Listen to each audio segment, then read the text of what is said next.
નમસ્કાર, BBN news ચેનલમાં આપનું સ્વાગત છે। હું છું કવિતા પંચાલ ને હવે જોઈએ આજના સમાચાર।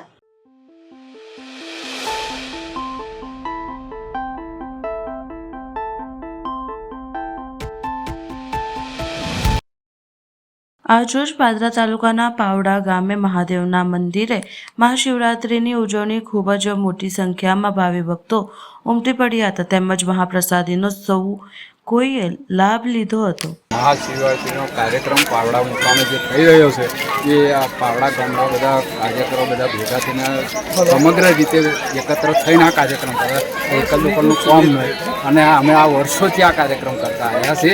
દિવસે દિવસે આનો પ્રગતિ વધારતા છે અને આ તમે જુઓ તો લગભગ અમે છે ને એક ટેન્કર પાણી ભોંગ બનાવીને બધું વેચીએ છીએ ને બધા આવે છે બધા આનંદ છે બધા એ બરોબર। ભક્તો કેટલા બહુ વધારે પડતા તમે જુઓ તો તમારે મેં તો તમે વિડીયો તમે બનાવીને જોઈ જુઓ કે કેટલા ભક્તો અહીંયા આગળ ભેગા થયેલા છે અને આ કોઈ જાહેરાત માટે કરીને કરેલું નહીં આવું આ સ્વયંભૂ પ્રવૃત્તિ છે અમારી બરાબર છે। અમે કોઈ કશું કોઈને કહેતા નહીં કે ભાઈ તમે મીડિયામાં આલો કે ભાઈ પેપરમાં આલો તો લઈએ આ સ્વયંભૂ પ્રવૃત્તિ છે અને બાળકો માટેનો સ્પેશિયલ અહીં કાર્યક્રમ મહાદેવની કૃપાથી જય ભોલેનાથ અમારા છે ને એની કૃપાથી જ બધું કામ થાય બાકી આપણે જગતમાં તો આપણાથી કશું થઈ શકતું નહીં બરોબર મહાદેવની છે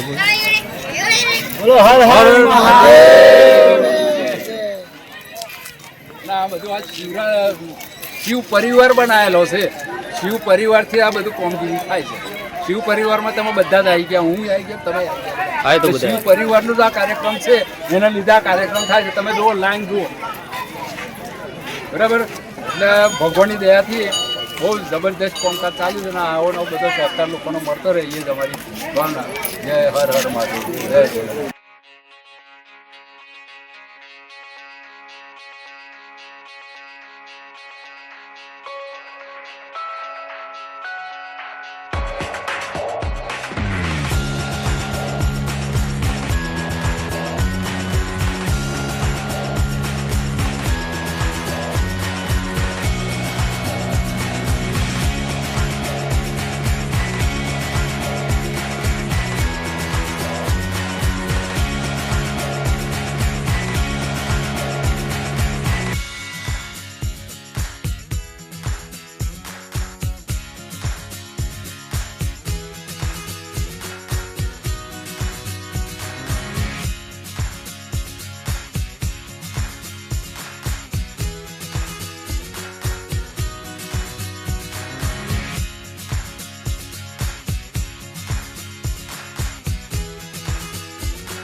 મહારિકા ફાઉન્ડેશન દ્વારા મહાશિવરાત્રિ નિમિત્તે તથા ત્રંબકેશ્વર મહાદેવ મંદિરના નિર્માણ લાભાર્થે ભવ્ય લોક ડાયરાનું આયોજન કરવામાં આવ્યું. આ ધાર્મિક સાંસ્કૃતિક કાર્યક્રમમાં લોક સાહિત્યકાર રાજભા ગઢવી મુખ્ય આકર્ષણ રહેશે. સાથે જ લઘુ મહંત મુકેશનાથ બાપુ અને લોક ગાયક ધીરજભાઈ બારોટ પોતાની ઉપસ્થિતિ આપશે. કાર્યક્રમના તારીખ 16 ફેબ્રુઆરી 2026 સોમવારે તુલસી હાઇટ્સ ભવન્સ પાર્ટી પ્લોટ નજીક વાઘોડિયા રોડ ખાતે યોજાશે.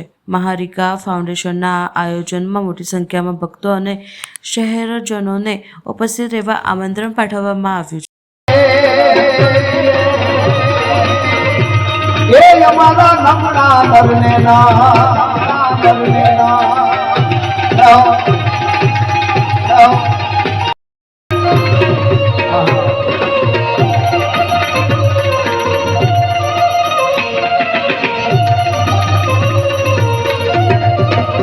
આદેશ 12 વર્ષે જ્યાંથી સૃષ્ટિનું સર્જન થયું ત્યાંથી આપણા શાસ્ત્રો છે, વેદો છે, આપણી સનાતનની તાકાત એ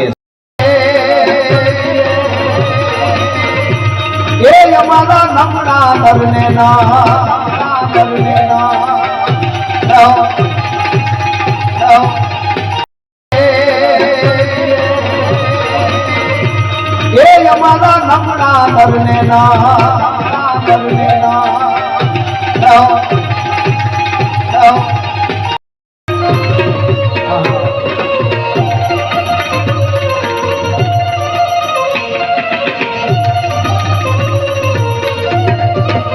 આદેશ 12 વર્ષે જ્યાંથી સૃષ્ટિનું સર્જન થયું ત્યાંથી આપણા શાસ્ત્રો છે, વેદો છે, આપણી સનાતનની તાકાત આદેશ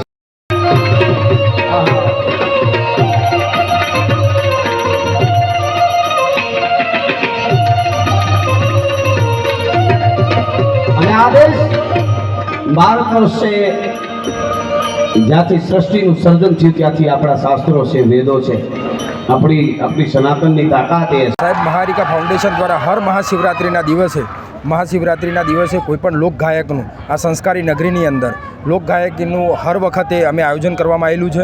અને આ વખતે અમે રાજભા ગઢવી શ્રી લોક સાહિત્યકાર કલાકાર છે, જે ભણ્યા નથી પણ આજે એમનું કોવિડની અંદર લંડનની અંદર એમને બુકની અંદર નામ હતું કે જે સર્ટિફિકેટ ઓફ કમિટમેન્ટનું સર્ટિફિકેટની અંદર નામ પણ આપવામાં આવ્યું છે, કમિટમેન્ટની અંદર આપવામાં આવ્યું. એમને આજે અમે મહાશિવરાત્રિ નિમિત્તે આજે એમને બોલાવવામાં આવ્યા છે. એના પહેલાં પણ અમે ઉદય ધાંધલશ્રી તેમજ દેવાયત ખાવડ સાહેબને પણ બોલાવાયા અને આવનાર વખતની અંદર પણ આ રીતે મહાશિવરાત્રિના પર્વ નિમિત્તે અમે આગળ પણ આવું અનોરું અને અનોખું આયોજન કરતા રહીશું. તો વડોદરાની જનતાને એટલી નમ્ર અપીલ છે કે આવનારા સમયની અંદર અમારી સાથે જોડાય, સંસ્કારી નગરીનું આપણું એક નામ રોશન થાય અને આપણે જે પ્રગતિના પંથે છે આપણી સરકાર તેમજ આપણા કલાકારો અને ગુજરાતની જે ગરવી ગુજરાતની જે સૌરાષ્ટ્રના કલાકારો છે જે ઉભરતા આવ્યા છે તેમને આગળ વધારીએ, આપણે સાંભળીએ અને આપણા સાહિત્યને તેમજ આપણા સંસ્કારને આપણે ધપાવી રાખીએ એવી મારી હરેકને નમ્ર અપીલ છે. હિરલ પટેલ, વોર્ડ નંબર 5માં આપ અચૂક પધારો અને જે કંઈ પણ આયોજન છે એનો અચૂક લાભ લો. રાજભા ગઢવી આજે વડોદરા મહેમાન બન્યા છે, શું કહેશો આપ? રાજભા ગઢવી આજે વડોદરાના મહેમાન બન્યા છે તો હું આશા રાખીશ કે અવારનવાર રાજભા ગઢવી આપણા મહેમાન બનતા રહે ને આવી જ રીતે પ્રોગ્રામો વડોદરામાં થતા રહે. વડોદરાની જનતાના શું મેસેજ આપવા માંગો છો? વડોદરાની જનતાનું એ મેસેજ આપવા માગું છું કે આ સંસ્કારી નગરી છે અને આ પણ એક સંસ્કાર છે, જે ગાયકી છે. લોક સાહિત્ય એ આપણા આવનારી પેઢીને ચોક્કસ સમજવો જોઈએ, સાંભળવો જોઈએ, જેથી અમે આયોજન અવારનવાર કરતા રહીએ છીએ. ગઈ વખતે મેં દેવાયતભાઈ ખવડને બોલાવ્યા હતા, આ વખતે રાજભા ગઢવીને બોલાવ્યા છે. તો હું આશા રાખીશ કે મોટાભાગની સંખ્યા અમારી સાથે જોડાય અને આના સહભાગી બને. આગામી સમયમાં આપ કયા પ્રોગ્રામ કરવા જઈ રહ્યા છો? આગામી સમયમાં અમારા ઘણા બધા ઉત્સવ થઈ રહ્યા છે. નવરાત્રિ થઈ રહી છે, ગણેશ ઉત્સવ થઈ રહ્યા છે અને શિવરાત્રિ પણ આપણે મોટા પાયે ઉજવી રહ્યા છે. ત્યારે હું બધાને નમ્ર વિનંતી કરીશ કે અમારી સાથે સાથ સહયોગ આપે અને અમારી સાથે જોડાય. આપનું નામ? મારું નામ જીગર રાણા. 30 મિનિટના શોક ઠરાવ બાદ ફરી બેઠક ચાલુ. આજરોજ વડોદરા મહાનગરપાલિકા દ્વારા બજેટને લઈને મહત્વપૂર્ણ સભા યોજાઈ હતી. આ બેઠકમાં standing committee chairman doctor Sheetal મિશ્ર દ્વારા મેયર પિંકીબેન સોની સમક્ષ વર્ષનું બજેટ રજૂ કરવામાં આવ્યું હતું. બજેટમાં શહેરના વિકાસ કાર્યો, આધારભૂત સુવિધાઓ, માર્ગ, પાણી, ગટર વ્યવસ્થા, સ્વચ્છતા તેમજ વિવિધ પ્રોજેક્ટોને લગતી જોગવાઈઓ અંગે વિસ્તૃત માહિતી આપવામાં આવી હતી.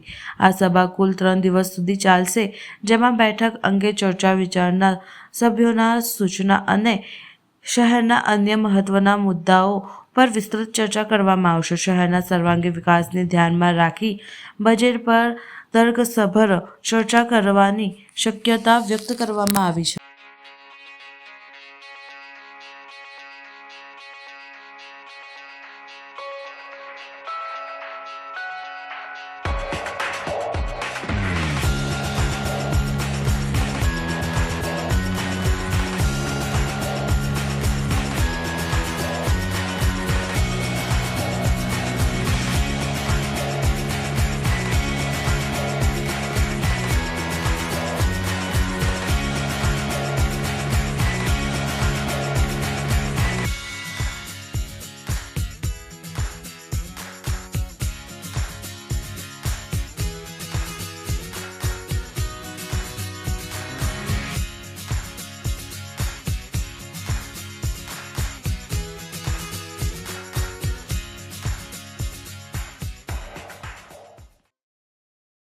ગોત્રી વિસ્તારમાં યશ કોમ્પ્લેક્સની સામે સિદ્ધિવિનાયક સુપર સ્ટોરમાં ગ્રાહકને કડવો અનુભવ. વિમલ કપાસ તેલનો પાઉચ ખરાબ નીકળતા ગ્રાહકે દુકાનદારને જાણ કરી હતી, પરંતુ દુકાનદાર દ્વારા એવું કહેવામાં આવ્યું કે તમારાથી થાય એ કરી લો, બદલી તો નહીં જ આપવામાં આવે. ગોત્રી વિસ્તારમાં યશ કોમ્પ્લેક્સની સામે સિદ્ધિવિનાયક સુપર સ્ટોર જે લોકોને હોલસેલના ભાવેથી વસ્તુઓ આપે છે, પરંતુ ગઈકાલે કિરણ સોલંકી નામના કસ્ટમરે આ દુકાન પરથી 145 રૂપિયાનું તેલનું પાઉચ ખરીદી લીધું હતું, પરંતુ ઘરે જતાં જોતાં તેલનું પાઉચ ખરાબ નીકળ્યું. દુકાનદારને જાણ કરતાં દુકાનદાર કસ્ટમર કેરમાં વાત કરવાની વાત કરી. ગ્રાહકે કોલ કર્યો, પરંતુ કોલ ઉઠાવવામાં આવ્યો નહીં. ગ્રાહક કંટાળીને મીડિયાનો સંપર્ક કર્યો. કસ્ટમર કેરવાળા પણ ફોન બંધ આવે છે. દુકાનદાર કસ્ટમર પર નાખે છે, પરંતુ ગ્રાહકનું સ્પષ્ટ કહેવું છે કે મેં સામાન આ દુકાનમાંથી લીધો હતો, નહીં કે કંપનીમાંથી. એટલે આવા કેટલાક કસ્ટમર જોડે આ લોકોને છેતરપિંડી કરતા હોય તેવું તેમનું સ્પષ્ટ માનવું છે. ગ્રાહક સુરક્ષામાં જણાવી વાત પણ કરી હતી. અહીંયા ગોત્રી વિસ્તારની અંદર મેં કપાસ તેલ લેવા આવ્યો હતો, વિમલનું પાઉચ 1 લીટર, એમાંથી ખરાબ નીકળ્યો છે. તો દુકાનદાર એવું કહે છે કે તમે કસ્ટમર કેરમાં વાત કરો. કસ્ટમર કેરમાં સ્વિચ ઓફ બતાવે છે. આ દુકાનદાર કે મારી પાસે નહીં, તમે કંપનીમાં જે બી થાય છે તમે કંપનીમાં કરી જાઓ, અમારે કંઈ લેવા દેવા નહીં, કંપનીવાળા જાણે બધું. મેં તેલનું પાઉચ લીધું હતું, 145 રૂપિયાનું પાઉચ હતું વિમલનું કપાસ તેલ. આ ગોત્રી વિસ્તારની અંદર આ સિદ્ધિ વિનાયક સુપર સ્ટોરની અંદરમાંથી. એમાં મારી સાથે આવું ફ્રોડ થયું છે કે તેલ એકદમ ખરાબ છે એવું કહે છે કસ્ટમર. દુકાનદાર એવું કહે છે એકદમ એ તો એક પાઉચ આવું નીકળી જાય, પણ રિફંડ આપવા ના પાડે છે કે તમે કસ્ટમર કેરમાં વાત કરીને કસ્ટમર કેરનો મોબાઈલ બંધ બતાવે છે ને. અહીંયા હવે કોને પકડવાનું મારે? આ તો દુકાનદાર તો હાથ અધ્ધર કરી દીધા ભાઈ, એ કે તમે કસ્ટમર કેરમાં વાત કરો. મારું નામ કિરણ સોલંકી. ડભોઈના ડોક્ટર બીજે બ્રહ્મટ નવા જિલ્લા અધ્યક્ષ બન્યા. વડોદરા જિલ્લા ભાજપાના નવા અધ્યક્ષ તરીકે ડોક્ટર બીજે બ્રહ્મટની નિમણૂક થઈ. વડોદરા જિલ્લા પ્રમુખ તરીકે રસિકભાઈ પ્રજાપતિને કેન્દ્રમાં સ્થાન મળ્યા બાદ પ્રશ્નો હતા, જિલ્લા પ્રમુખ કોણ બનશે? આખરે આજે ભારતીય જનતા પાર્ટીએ ડોક્ટર બીજે બ્રહ્મટનું નામ જાહેર કર્યું. ડભોઈના કાર્યકરો દ્વારા તેમને શુભેચ્છા પાઠવવામાં આવી રહી છે. વરનામા પોલીસને ઓપરેશન પરાક્રમ હેઠળ મોટી સફળતા મળી છે. સંદીપસિંહ તથા સુશીલ અગ્રવાલના માર્ગદર્શન હેઠળ વડોદરા ગ્રામ્ય જિલ્લામાં મિલકત સંબંધિત ગુનાઓ અટકાવવા ખાસ ડ્રાઈવ હાથ ધરાઈ હતી. આ અભિયાનમાં PN પટેલના માર્ગદર્શન હેઠળ ટીમે નાસ્તા ફરતા આરોપીને પકડવા સઘન કાર્યવાહી કરી. વડોદરા શહેરની કુલ 17 શાળાઓને ઈમેલ મારફતે બોમ્બથી ઉડાવી દેવાની ધમકી મળતા પોલીસ તંત્ર તાત્કાલિક સક્રિય બન્યું હતું. ટોલ ફ્રી નંબર 112 પર અને પોલીસ કંટ્રોલ રૂમમાં જાણ થતાં પોલીસ કમિશનર નરસિમ્હા કુમારના માર્ગદર્શન હેઠળ SOG crime branch, cyber crime police station, BDDS તથા ડોગ સ્ક્વોડની ટીમને લોકલ પોલીસ સાથે સંકલન કરી તમામ શાળાઓમાં સઘન ચેકિંગ હાથ ધર્યું હતું. શાળા પરિસર, વર્ગખંડો અને પાર્કિંગ વિસ્તારમાં તપાસ કરી જરૂરી સ્થળોએ ઇવેલ્યુએશન પણ કરવામાં આવ્યું હતું. તપાસ દરમિયાન કોઈ શંકાસ્પદ વસ્તુ મળી આવી નહીં અને પ્રાથમિક દ્રષ્ટિએ ધમકી ખોટી હોવાનું જણાયું છે.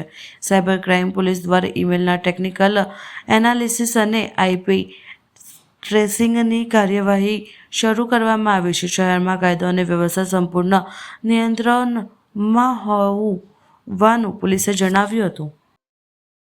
આજે મળેલી પાલિકામાં બજેટની સભા મહારાષ્ટ્રના ડેપ્યુટી CM અજીત પવારના શોક ઠરાવ બાદ મુલતવી કરવામાં આવી.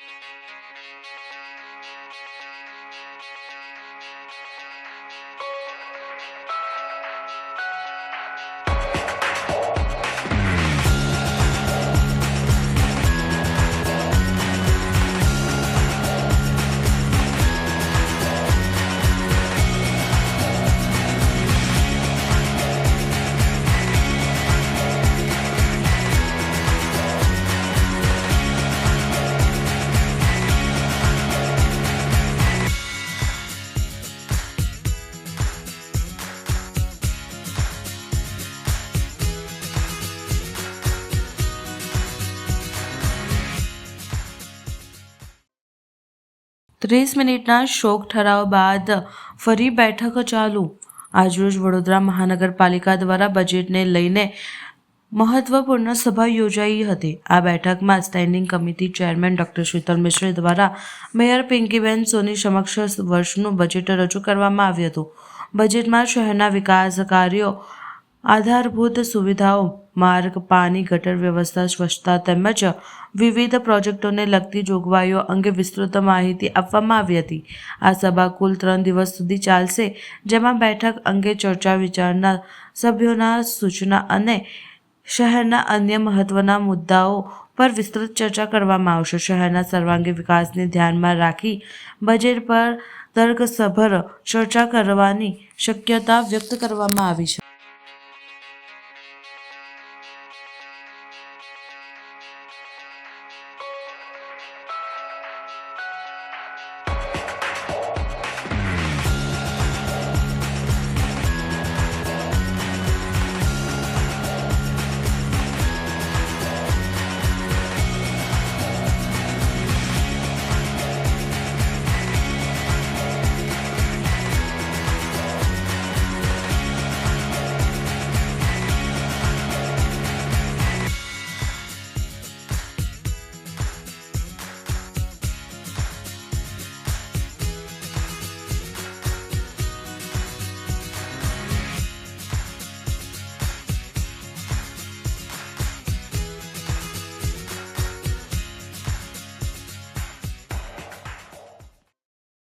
બજેટની સભામાં નગરસેવકો પાસે ટેબ્લેટ જોવા મળ્યા.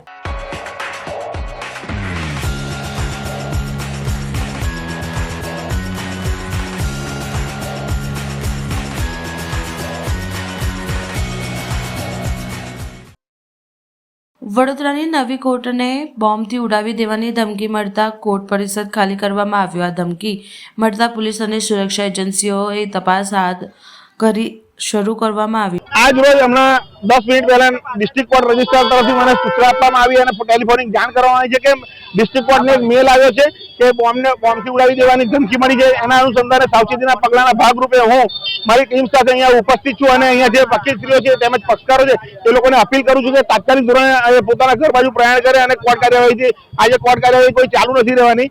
નામદાર ડિસ્ટ્રિક્ટ કોર્ટ નવી સૂચના આપશે ત્યાં લગી કોર્ટ બંધ રહેશે. હવે આઈબી ઇન્વેસ્ટિગેશન બ્યુરોની જે ટીમો કામ કરી રહી છે એ ટીમો એનું જે ઇન્વેસ્ટિગેશન છે એ કરશે અને જે કોઈ અસામાજિક તત્વો આવો જે મેલ કરે છે એમને તાત્કાલિક ધોરણે એ લોકો તપાસમાં બહાર લાવશે. હમણાં જસ્ટ ઇન્ફોર્મ કરવામાં આવ્યું છે એટલે સુરક્ષા એજન્સી પણ તાત્કાલિક ધોરણે પહોંચે છે. મને એ પહેલા હું અહીંયા પહોંચી ગયો છું અને વકીલશ્રીઓને અહીંયા અપીલ કરી રહ્યા છે અમે કે પોતાના ઘર બાજુ પ્રયાણ મેલ હમણાં 10-15 મિનિટ પહેલા જ મળ્યો છે. એવો તરત જ મને મેસેજ આવ્યો અને તાત્કાલિક ધોરણે હું અહીંયા બહાર ઉપસ્થિત છું.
વડોદરામાં યુવકને ઢોર મારતો વિડીયો વાયરલ. અલકાપુરી વિસ્તારમાં ઇન્ડિયા બુલ મોલમાં આવેલા ઓફિસમાં બંધન બનાવી માર્યો માર. કેટલાક યુવાનો અને યુવતીઓ દ્વારા મરાયો માર. યુવકને મારવાનું કારણ અકબંધ. વાયરલ વિડીયોને લઈ પોલીસે કાર્યવાહી હાથ ધરી. તને મેં શું કીધું તું ઉત્તરાયણના દિવસે કે મહેરબાની કરીને 2 મિનિટ ઉભી રાખ, મારે દેવાંશીને જોઈ છે. જોઈને તું નીકળી જાય. આ લોકો મારી જોડે જતા, હું દીપના ઘરે જતો. હું બોલેલો કે મેં જોઈને નીકળી જાય. તો મેં એવું કે કઈ કરીને દેવાંશીને ફોન આ મારે જોડે વાત જ કરી. હું 10 વાર બોલ્યો. એ નહીં મેં તને કાલે ક્લિયર પૂછ્યું હતું, ખબર છે? કાલે મેં ક્લિયર વાત કરી કે તું મને 2 વસ્તુ જુઠ્ઠું બોલ્યો છે. એમાંથી એક વસ્તુ મેં તને શું કીધી હતી કે તું એવું બોલ્યો કે ખાલી 2 મિનિટ ઉભી રાખો, હું દેવાંશીને ખાલી જોઈ વાત અને તું મને શું બોલ્યો? એ મને નથી કીધું હોય ભાઈ, એ શિવમ જોડે વાત કરી, એ વસ્તુ તો મારી જોડે વાત નહીં કરી. 2 મિનિટ ઉભી રાખ, મારે ખાલી એને જોઈ છે. એ વસ્તુ થઈ અને તું એ વસ્તુ પર હસ્યો તો ઈ કેમ કરું? એ તારે મેં બોલ્યો કે મેં તને મહેરબાની કરીને કહું છું, હું અહીંયા રસ્તામાં ઉભો છું કીર્તન, હું સિરિયસલી કહું છું, તારી જોડે મસ્તી નહીં કરતો. હું 2 મિનિટ ખાલી એને જોઈશ, હું વાત બી નહીં કરું. તમે લોકો ઉભા રહેજો ભલે બાજુમાં. શિવમને બી કે તું 2 મિનિટ એકથી ઉભી કરતો, હું રસ્તામાં છું, હું જોઈને નીકળી જઈશ, મારે વાત પણ નથી. સાચી છે કે નહીં? બોલો એટલું કીધું. બોલો. એક મિનિટ હા બરાબર. હાથ મારે છે ને તીર્થના ગોળગોળના ફેરો ખાલી હાથેના જવાબ આપ કે તારા બધા વચ્ચે કશું બોલો છો. છોડો ને નહીં કોઈ બચાવી નહીં. માર ગોળનો કેસ કરી દેજે. જા ફોડ લઈ તારા ઘરે શું થયું? જેટલા પૈસા આપવાના થશે હાલ દઈશું. ભરૂચ તાલુકાના મઢમહેગામ ખાતે હરિ ગોસ્વાઈ મહારાજની ભવ્ય સાલગીરા મહોત્સવ યોજવાયો. ભરૂચ તાલુકાના નર્મદા કિનારે આવેલા મહેગામ ગામ, જ્યાં 700 વર્ષ પહેલા એક સંત થઈ ગયા, જેમનું નામ હરિબાવા ગોસાઈ મહારાજ, જેને મહાવદ અમાસના દિવસે પત્ની દેવળબા તેમજ શિષ્ય પિતાંબર સાહેબ સાથે સમાધિ લીધી હતી. તેથી અહીંયા દર વર્ષે મહાવદ અમાસના દિને તેમના સમાધિ દિન ઉજવવામાં આવે છે, જેની પૂર્વ સંધ્યાએ ભવ્ય સંતવાણી અને મહાપ્રસાદીનું આયોજન કરવામાં આવે છે. અમાસના દિવસે બાવાએ સમાધિ સમયે આપેલા નિશાન, ગરુડના ઈંડા, પંચમુખી શંખ, બાવાની જટા, માતાજીની કંઠી, જેને પાલખીમાં સજાવીને ગામમાંથી ભવ્ય શોભાયાત્રા વાસ્તે ગાસ્તે કાઢી સમાધિ મંદિર ખાતે ભક્તોના દર્શનાર્થે લાવવામાં આવે છે. સંતના પારખા સમાન દાંતણની ચીરીની ઊભી અને આડી આંબલી આજે પણ મઠ મંદિરમાં હયાત છે. અહીંના ગુરુ કરતાં પહેલાં શિષ્ય પૂજાય છે. દક્ષિણ ગુજરાતમાં તેમજ મુંબઈમાં વસતા માયવંશી સમાજના લોકો હરિ ગોસાઈને કુલગુરુ તરીકે પૂજે છે અને લગ્ન તેમજ અન્ય પ્રસંગે તેમને નૈવેદ્ય ધરાવે છે. આ વર્ષ તથા તારીખ 16/2/2026 અને 17 ફેબ્રુઆરી 2026ના રોજ ભવ્ય આયોજન કરવામાં આવ્યું છે, જ્યાં ભક્તો ગુજરાતના કોસંબા, એના, હાસોડ, સુરત, બારડોલી તેમજ અન્ય રાજ્યોમાંથી પગપાળા પાલખી લઈને આવે છે. આ પ્રસંગે શ્રી જોદલપીર મંદિર કેસરડીમાં મહંત પૂજ્ય ગોરધનદાસ બાપુ, કબીર મંદિરના મહંત તેમજ રાજુભાઈ ધ્રુવ, મુંબઈથી કેપ્ટન ડી માણેક, ધીરુભાઈ પરમાર, મનહર પટેલ ખાસ ઉપસ્થિત રહ્યા હતા. તેમજ ગાદીપતિ પૂજ્ય દરિયા બાબા વૈષ્ણવ, કિરણબેન આચાર્ય, પ્રભાતભાઈ પરમાર હાજર રહ્યા હતા. મઠ ગામના વિકાસ, ધર્મશાળા માટે ભૂમિદાન તેમજ ધર્મશાળા બાંધકામ માટે દાન આપનાર દાતાઓનું પણ સન્માન કરવામાં આવ્યું હતું. ગુજરાતના ખ્યાતનામ કલાકાર કમલેશ બારોટ અને અપેક્ષાબેન પંડ્યાએ સૌ ભક્તોને ભક્તિમાં તરબોળ કરી દીધા હતા. કાર્યક્રમનું આયોજન મંદિર જીર્ણોદ્ધાર સમિતિ તેમજ ભક્તો દ્વારા કરવામાં આવ્યું હતું. રામેશ્વર મહાદેવ પરિષદમાં 3 દિવસીય મહાશિવરાત્રિનું મહોત્સવનું આયોજન કરવામાં આવ્યું. તારીખ 14/2/2026ને શનિવારના રોજ સાંજે 6 વાગે મહાઆરતી તથા રાત્રે 8:30 કલાકે સુંદરકાંડ પાઠનું સુંદર આયોજન કરવામાં આવ્યું. તારીખ 15/2/2026ને રવિવારે મહાશિવરાત્રિ મહોત્સવ નિમિત્તે ફરાળી તથા ભાંગના પ્રસાદનું વિતરણ ખૂબ મોટી સંખ્યામાં ભક્તો દર્શન તથા પ્રસાદીનો લાભ લીધો હતો. રાત્રે 8:30 કલાકે સુંદર ભજન સંધ્યાનું આયોજન થયું હતું. ખૂબ મોટી સંખ્યામાં ભક્તો જોડાયા હતા. તારીખ 16/2/2026ને સોમવાર લઘુરુદ્રનું આયોજન કરવામાં આવ્યું હતું. સુંદર મંત્રોચ્ચાર સાથે હોમાદ્ર લઘુ રુદ્ર યજ્ઞનું આયોજન થયું હતું. સાંજે 5 કલાકે નારિયેળી હોમમાંનો સમય રાખવામાં આવ્યો છે. રાત્રે 30:30 કલાકે મહાપ્રસાદીનું આયોજન કરવામાં આવ્યું. જય સિયારામ.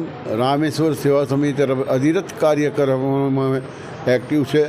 બીજું કે આ કાર્યક્રમ 3 દિવસનો અમે જે રાખ્યો છે એ એટલો બધો સાથ સહકાર અમને મળ્યો છે. પ્રોત્સાહિત લોકોએ અમને કર્યા છે કે ભાઈ આવા પ્રોગ્રામ તમે કરતા રહો. બીજું ખાસ કે અમને સપોર્ટ છે. બીજું 3 દિવસમાં અમને સારી સંખ્યામાં લોકોએ એનો અહીં લાભ લીધો છે. બીજું ખાસ અમે રામેશ્વર સેવા ઓર્થોપેડિકની સેવા છે જે નિઃશુલ્ક સેવા કરીએ છીએ, જેમાં અમે કોઈપણ જાતના પૈસાનું લેતા નથી. ડિપોઝિટ પેટે જે વસ્તુ પાછી આપી છે આપણે ડિપોઝિટ પાછી આપી દઈએ છીએ. બીજું અમે એની અંદર ડેડ બોડી માટેનું ડીપ ફ્રીઝર બી લાવ્યા છે અને આમ અનેક પ્રકારના સાધનો છે જે નિઃશુલ્ક અમે લોકોને સેવા કરીએ છીએ. રામેશ્વર સેવા સમિતિ કાયમ સમાજ માટે લગતી કાર્યક્રમ કરતી રહેશે. સદાય આની સાથે અમે જોડેલા રહીશું અને જે લોકોએ અમને સાથ સહકાર આપ્યો છે એ બદલ અમે હૃદયપૂર્વક એમને આભારીએ છીએ. જય સિયારામ, જય રામેશ્વર. જય સિયારામ. આજે અમારે ત્યાં વર્ષોથી ચાલતું આવતું ત્રિદિવસીય મહાશિવરાત્રિનું મહાફંક્શન અમે 3 દિવસનું કરીએ છીએ. આજે અહીંયા લઘુરુદ્ર અને હોમાત્મક લઘુરુદ્ર અને સાંજે મહાપ્રસાદી રાખી છે. એના અગાઉ કાલે અમારે અહીંયા શિવરાત્રિનું બહુ સરસ રીતે ભાંગ ને ફરાળી પ્રસાદ રાખ્યો હતો.